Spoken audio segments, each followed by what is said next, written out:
ബി.ജെ.പിയെ വലിയ പ്രതിരോധത്തിലാക്കിയിരിക്കുകയാണ് സംസ്ഥാനത്തെ ഫണ്ട് തട്ടിപ്പുമായി ബന്ധപ്പെട്ട കാര്യങ്ങൾ. എന്തായാലും നിരനിരയായി ഓരോ ദിവസവും പുതിയ തെളിവുകൾ ഈ വിഷയത്തിൽ പുറത്തേക്ക് വരികയാണ്. അതിൽ കൃത്യമായി ബി.ജെ.പിയുടെ ഏറ്റവും പ്രധാനപ്പെട്ട നേതാക്കളുടെ പേരുകളടക്കം പുറത്തേക്ക് വരുന്ന സാഹചര്യവുമുണ്ട്. ഇന്നെന്തായാലും ബി.ജെ.പിയുടെ സംസ്ഥാന സെക്രട്ടറി അഞ്ജനയ്ക്കെതിരായ ഒരു തെളിവ് കൂടി പുറത്തേക്ക് വന്നിരിക്കുകയാണ്. ഒരു ഓഡിയോ സംഭാഷണം. സംസ്ഥാന സെക്രട്ടറി അഞ്ജനയ്ക്ക് 30 ലക്ഷം കമ്മീഷൻ നൽകിയെന്ന് സ്ഥിരീകരിക്കുന്ന ഒരു കൊടി തയ്യാറാക്കിയ കരാർ കമ്പനി പ്രതിനിധിയുടെ ഓഡിയോ സന്ദേശമാണ് പുറത്തു വന്നത്. കേന്ദ്ര നേതൃത്വത്തിന് ലഭിച്ച ഓഡിയോ പുറത്തു വന്നതോടെ സംസ്ഥാന നേതൃത്വം വലിയ പ്രതിരോധത്തിലായിരിക്കുകയാണ്. അഞ്ചു കൂടി ചേരുകയാണ്. അഞ്ചു, ഓരോ ദിവസം ചെല്ലുന്തോറും ഈ തട്ടിപ്പിന്റെ വ്യാപ്തി അത് വലുതായി വരികയാണ്. ദേശീയ നേതൃത്വത്തിന്റെ 1.5 കോടി അഞ്ജന തട്ടി എന്ന വിവരങ്ങൾ കഴിഞ്ഞ ദിവസം പുറത്തേക്ക് വന്നിരുന്നു. ഇപ്പോൾ കൊടി വാങ്ങുന്നതിന് വേണ്ടി കമ്മീഷനായിട്ട് 30 ലക്ഷം രൂപ തട്ടിയതായിട്ടുള്ള ഓഡിയോ സംഭാഷണങ്ങളും കൃത്യമായിട്ട് പുറത്തേക്ക് വരുന്നു. അപ്പോൾ ഇനി എത്ര രൂപയുടെ കമ്മീഷനാണ്, എത്ര രൂപയുടെ ടെൻഡറാണ് അഞ്ജന അവിടെ നൽകിയത്, അതുമായി ബന്ധപ്പെട്ട് എത്ര രൂപ തട്ടി എന്നതടക്കമുള്ള കൃത്യമായിട്ടുള്ള കണക്കുകൾ കൂടി പുറത്തേക്ക് വരേണ്ടതുണ്ട് അല്ലേ? തീർച്ചയായും അക്ഷയ്, അങ്ങനെയുള്ള കാര്യങ്ങൾ കൂടി ഇനി പുറത്തേക്ക് വരേണ്ടതുണ്ട്. ഈ ഒരു വാർത്ത നമ്മൾ റിപ്പോർട്ട് ചെയ്ത സമയത്ത് തന്നെ നമ്മൾ ആദ്യമേ പറഞ്ഞതാണ്, ഇത് ചെറിയൊരു തട്ടിപ്പ് മാത്രമല്ല, ഇനി വലിയ തട്ടിപ്പിന്റെ കഥകൾ പുറത്തേക്ക് വരാനിരിക്കുന്നതേ ഉള്ളൂ. വലിയ സ്രാവുകൾ ഇതിലേക്ക് കുടുങ്ങാനുള്ള ഒരു സാധ്യത കൂടി ഉണ്ടെന്നടക്കം നമ്മൾ പറഞ്ഞതാണ്. അതുമായി ബന്ധപ്പെട്ടാണ് ഓരോ ദിവസവും ബി.ജെ.പി ഫണ്ട് തട്ടിപ്പിൽ കൂടുതൽ തെളിവുകൾ പുറത്തേക്ക് വരുന്നത്. ഈ ആദ്യഘട്ടത്തിൽ ഈ അഞ്ജന, ബി.ജെ.പിയുടെ സംസ്ഥാന സെക്രട്ടറി ആയിട്ടുള്ള അഞ്ജനയ്ക്കായിരുന്നു തെരഞ്ഞെടുപ്പ് ഓഫീസിന്റെ ചുമതലയൊക്കെ നൽകിയത്. ഈ അഞ്ജന ആദ്യഘട്ടത്തിൽ പണം തട്ടി എന്നുള്ള ഒരു ആരോപണം ഉയരുകയും ഇതിന്റെ ഫലമായിട്ട് ഈ ദേശീയ നേതൃത്വത്തിൽ നിന്ന് ഒരു ഓഡിറ്റ് ഒക്കെ നടത്തുകയും ചെയ്തു. സംസ്ഥാന തലത്തിൽ സംസ്ഥാനത്തിന് നൽകിയ ഫണ്ടുമായി ബന്ധപ്പെട്ടിയാണ് ഇത്തരത്തിലൊരു ഓഡിറ്റ് നടത്തിയത്. ആ ഓഡിറ്റിൽ 1.5 കോടി രൂപയിലധികം അഞ്ജന തട്ടിയെടുത്തതായിട്ടുള്ള കാര്യം മനസ്സിലാക്കുന്നു. ഈ ഫണ്ടുമായി ബന്ധപ്പെട്ട് ബി.ജെ.പിക്ക് തെരഞ്ഞെടുപ്പിന് നൽകിയ ഫണ്ടിൽ നിന്ന് 1.5 കോടി രൂപ ഇവർ തട്ടിയെന്ന് കണ്ടെത്തുന്നു. തുടർന്ന് ഇവർക്കെതിരെ അന്വേഷണം പ്രഖ്യാപിക്കുകയും ആ തുക തിരിച്ചടയ്ക്കണമെന്നൊക്കെ അടക്കമുള്ള നടപടികൾ പ്രാഥമിക ഘട്ടത്തിൽ ആദ്യഘട്ടത്തിൽ ഉയർന്നിരുന്നു. അതിന് പിന്നാലെയാണ് ഈ വിവരങ്ങളെ സാധൂകരിക്കുന്ന ഒരു ഓഡിയോ സംഭാഷണമാണ് നമ്മൾ ഇന്ന് പുറത്തുവിട്ടിരിക്കുന്നത്. ഈ ഓഡിയോ സംഭാഷണം എന്ന് പറയുന്നത് ഈ അഞ്ജന കൊടി വാങ്ങിക്കുന്നതിന്റെ പേരിലാണ് തട്ടിപ്പ് നടത്തിയത്. ആ കൊടി മേടിക്കാൻ വേണ്ടി കരാർ നൽകിയ കമ്പനിയിലെ ഒരു പ്രതിനിധിയുടെ ഓഡിയോയാണ് നമ്മൾ പുറത്തുവിടുന്നത്. ഇദ്ദേഹം ഈ ബി.ജെ.പിയിലെ ഒരു ഭാരവാഹിയോടാണ് ഈ സംസാരിക്കുന്നത്. ഇയാൾ കൃത്യമായി തന്നെ പറയുന്നുണ്ട്, ഈ കൊടിയുമായി ബന്ധപ്പെട്ട് കമ്പനിയുമായി ഒരു കരാറിൽ ഏർപ്പെട്ടിരുന്നു. ആ കരാർ എത്ര രൂപയുടെ ടെൻഡർ അടക്കമാണെന്നുള്ള കാര്യങ്ങളൊന്നും വ്യക്തതയില്ല. ഇനി അത്തരത്തിലുള്ള വിവരങ്ങളൊക്കെ പുറത്തേക്ക് വരേണ്ടതുണ്ട്. പക്ഷെ അദ്ദേഹം കൃത്യമായി പറയുന്ന കാര്യമുണ്ട്, ഈ കരാറിൽ ഒപ്പിടുന്ന സമയത്ത് അഞ്ജന കമ്മീഷൻ ചോദിച്ചിരുന്നു. അത്തരത്തിൽ 30 ലക്ഷം രൂപയാണ് അഞ്ജനയ്ക്ക് ഇതിൽ കമ്മീഷൻ കമ്പനി നൽകാമെന്ന് ഉറപ്പ് നൽകിയിരുന്നത്. ഇത് ആദ്യഘട്ടത്തിൽ തെരഞ്ഞെടുപ്പിന് ശേഷം നൽകാമെന്നുള്ള ഒരു ഉറപ്പായിരുന്നു ആദ്യം ഉണ്ടായിരുന്നത്. പക്ഷെ അതിനുശേഷം അത് അഞ്ജന മുൻകൂട്ടി വേണമെന്നൊരു ആവശ്യം ഉന്നയിച്ചു. തുടർന്ന് കമ്പനി ഈ 30 ലക്ഷം രൂപ ഈ കമ്പനി പ്രതിനിധി കൊണ്ട് കൊടുക്കുകയും ചെയ്തു. പക്ഷെ അതിനുശേഷം തെരഞ്ഞെടുപ്പ് കഴിയുന്നു. ഈ കമ്പനിക്ക് ടെൻഡർ അടിസ്ഥാനത്തിൽ എന്തോ ഒരു 4 ലക്ഷത്തിലധികം രൂപ കുടിശ്ശിക നൽകാനുണ്ടായിരുന്നു. ആ തുക നൽകുന്നതുമായി ബന്ധപ്പെട്ട് ഈ കമ്പനി പ്രതിനിധി തുടരെ അഞ്ജന വിളിക്കുന്നത് അടക്കമുള്ള കാര്യങ്ങളുണ്ട്. പക്ഷേ അഞ്ജന ഫോൺ എടുക്കുന്ന ഒരു തരത്തിലെ കാര്യങ്ങളിലേക്ക് നടക്കുന്നില്ല. ഇതായിരുന്നു ഇന്ന് നമ്മൾ ഈ പുറത്തുവിട്ട ഓഡിയോ സംഭാഷണത്തിൽ ഉണ്ടായിരുന്നത്. പക്ഷേ ഇതിൽ നമ്മൾ മനസ്സിലാക്കേണ്ട കാര്യമെന്ന് പറയുന്നത്, ഈ അഞ്ജനയ്ക്ക് പാർട്ടിയിൽ നിന്ന് തന്നെ 1.5 കോടി രൂപ അഞ്ജന തട്ടിയിട്ടുണ്ട്. ഈ കൊടിയുടെ പേര് പറഞ്ഞ 1.5 കോടി രൂപ തട്ടിയിട്ടുണ്ട്.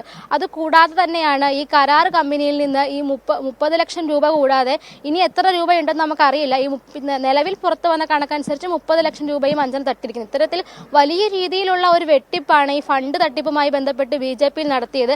അതിൽ അഞ്ജനയുടെ പങ്ക് തെളിയിക്കുന്ന ഒരു തെളിവാണ് ഇന്ന് പുറത്തു വന്നത്. പക്ഷേ ഇതിനപ്പുറത്തേക്ക് വലിയ തെളിവുകൾ എന്തായാലും വരും ദിവസങ്ങളിൽ പുറത്തു വരുമെന്നുള്ള കാര്യം ഉറപ്പാണ്.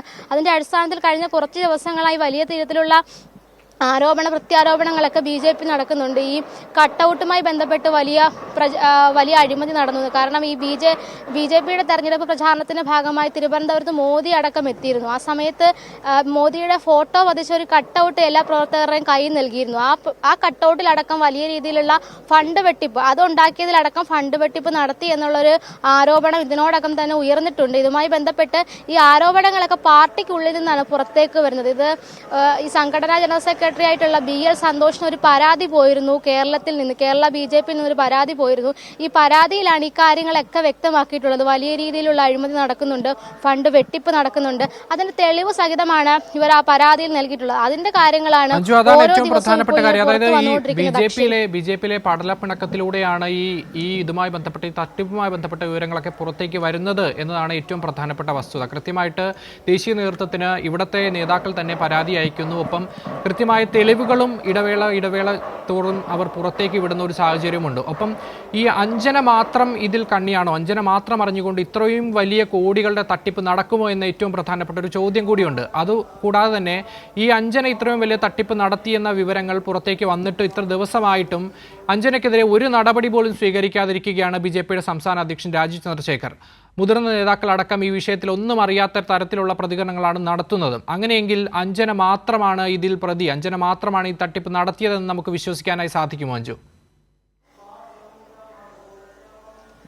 ഇല്ല അക്ഷയ്, പ്രഥമ ദൃഷ്ടിയാൽ ഈ ഒരു പരാതിയിന്മേൽ അഞ്ജന മാത്രമാണ് ആരോപണ വിധേയം മുന്നിൽ നിൽക്കുന്നത്. അഞ്ജനയും കുറച്ച് മേഖലാ ഭാരവാഹികളുമാണ് ഇപ്പോൾ ആരോപണ വിധേയരായിട്ടുള്ളത്. ഇവർക്കെതിരെ നടപടി എടുത്തു എന്ന തരത്തിൽ വാർത്തകളൊക്കെ വന്നിരുന്നു. നമ്മളടക്കം അത് റിപ്പോർട്ട് ചെയ്തിരുന്നു. കാരണം അച്ചടക്ക നടപടി എടുത്തിട്ടുണ്ട്. അതിന്റെ ഫലമായിട്ട് അഞ്ജനയോട് ഈ കുമ്മനം രാജശേഖരന്റെ നേതൃത്വത്തിൽ ഒരു കമ്മിറ്റിയെ നിയോഗിച്ചിട്ടുണ്ട് ഇത് അന്വേഷിക്കാൻ വേണ്ടി. ഒരു 3 അംഗ കമ്മിറ്റിയാണ്. ഈ കമ്മിറ്റി അഞ്ജനയെ വിളിച്ചു വരുത്തി ഫണ്ട് ഈ ബി.ജെ.പിയിൽ നിന്ന് തട്ടിയെടുത്ത 1.5 കോടി രൂപ തിരികെ അടയ്ക്കണം, ഇല്ലെന്നുണ്ടെങ്കിൽ പാർട്ടിയിൽ നിന്ന് പുറത്താക്കുന്ന നടപടിയിലേക്ക് കടക്കുമെന്ന കാര്യം അഞ്ജനയെ അറിയിച്ചിട്ടുണ്ട് എന്നാണ് നമ്മൾ മനസ്സിലാക്കുന്നത്. അഞ്ജനയും അതുപോലെ തന്നെ കുറച്ച് മേഖലാ ഭാരവാഹികളെയും ഇക്കാര്യം അറിയിച്ചിട്ടുണ്ട് എന്നാണ് നമ്മൾ അറിയുന്നത്. പക്ഷേ ഇക്കാര്യത്തിൽ ഒരു വ്യക്തത ഇതുവരെ സംസ്ഥാന അധ്യക്ഷനായിട്ടുള്ള രാജീവ് ചന്ദ്രശേഖരന്റെ ഭാഗത്തുനിന്ന് ഉണ്ടായിട്ടില്ല. അദ്ദേഹം പറയുന്നത് പാർട്ടിയിൽ അങ്ങനത്തെ നടപടികളൊന്നും ഇതുവരെയും എടുത്തിട്ടില്ല. പക്ഷെ അങ്ങനെ എടുത്തിട്ടുണ്ടെങ്കിൽ തന്നെ അത് മാധ്യമങ്ങളോട് പറയേണ്ട കാര്യമില്ല എന്നാണ് രാജീവ് ചന്ദ്രശേഖർ നമ്മളോട് അന്ന് പറഞ്ഞത്. അത്തരത്തിൽ അഞ്ജനയ്ക്കെതിരെ ഒരു നടപടി എടുത്തു എന്നാണ് നമ്മൾ മനസ്സിലാക്കുന്നത്. പക്ഷേ ഈ ആരോപണങ്ങൾ, ഈ ഫണ്ട് തട്ടിപ്പ് ആരോപണങ്ങളിൽ അഞ്ജന മാത്രമല്ല ഒരു പ്രതിയായിട്ട് വരുന്നത്. അഞ്ജന ഒരു ചെറിയ കണ്ണി മാത്രമാണ്.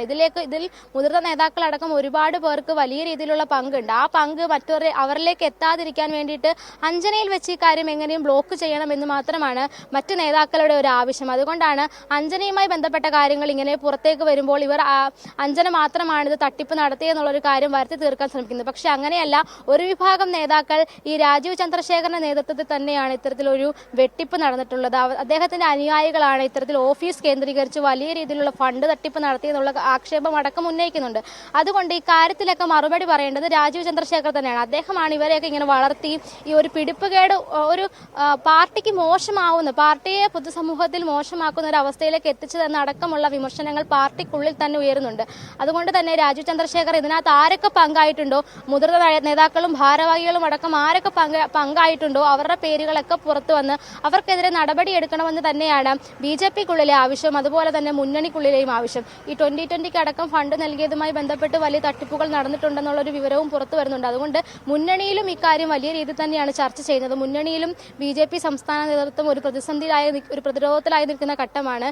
ഈ നടപടി അഞ്ജനയിൽ മാത്രം ഒതുക്കുന്നതിൽ അവർക്കും അസ്വസ്ഥതകളുണ്ട്. കാരണം വലിയ സ്രാവുകൾ ഇനിയും കുടുങ്ങാനുണ്ട് എന്നുള്ള കാര്യം ഉറപ്പാണ്. അതുകൊണ്ട് നടപടി ഇനി ഈ ചെറിയ ആളുകളിലേക്ക് ചുരുങ്ങാതെ പ്രധാനമായിട്ട് ഇതിൽ ആരൊക്കെ പങ്കായിട്ടുണ്ടോ അവർക്കെതിരെ നടപടിയെടുക്കണമെന്നാണ് അറിയിക്കുന്നത്. ഇതുമായി ബന്ധപ്പെട്ടായിരിക്കും ഇനി വരും ദിവസങ്ങളിൽ ചലനങ്ങൾ ഉണ്ടാവുക. അക്ഷയ്, ശരി അഞ്ജു, എന്തായാലും ദിവസങ്ങൾ ചെല്ലുന്തോറും കൂടുതൽ തട്ടിപ്പിന്റെ വിവരങ്ങൾ പുറത്തേക്ക് വരികയാണ്. ഒപ്പം ഇതാ മോദിയുടെ കട്ടൗട്ട് സ്ഥാപിച്ചതിൽ തട്ടിപ്പൊപ്പം മുറികൾ വാടകയ്ക്കെടുത്തതിലും ടാക്സി ഓടിച്ചതിലും അടക്കം ഇവരുടെ സംഘടനയ്ക്കുള്ളിൽ തെരഞ്ഞെടുപ്പുമായി ബന്ധപ്പെട്ട് നടന്ന എല്ലാ പ്രവർത്തനങ്ങളിലും തട്ടിപ്പിന്റെ വിവരങ്ങൾ, കോടികൾ നേതാക്കൾ മുഖ്യ വിവരങ്ങളാണ് പുറത്തേക്ക് വരുന്നത്. ഒപ്പം ഇതാ 18-ാം തീയതി കോർ കമ്മിറ്റി യോഗം ചേരുകയാണ്. ആ കോർ കമ്മിറ്റിയിൽ ഈ അഞ്ജനയെ മാത്രം ബലികഴിച്ച് ഇതിൽ മറ്റാർക്കെങ്കിലും പങ്കുണ്ട് എങ്കിൽ അങ്ങനെയുള്ള വലിയ മീനുകൾ ചാടിപ്പോകാൻ സാധ്യതയുണ്ടോ എന്നതാണ് നമ്മളൊക്കെയും നോക്കിയിരിക്കുന്നത്.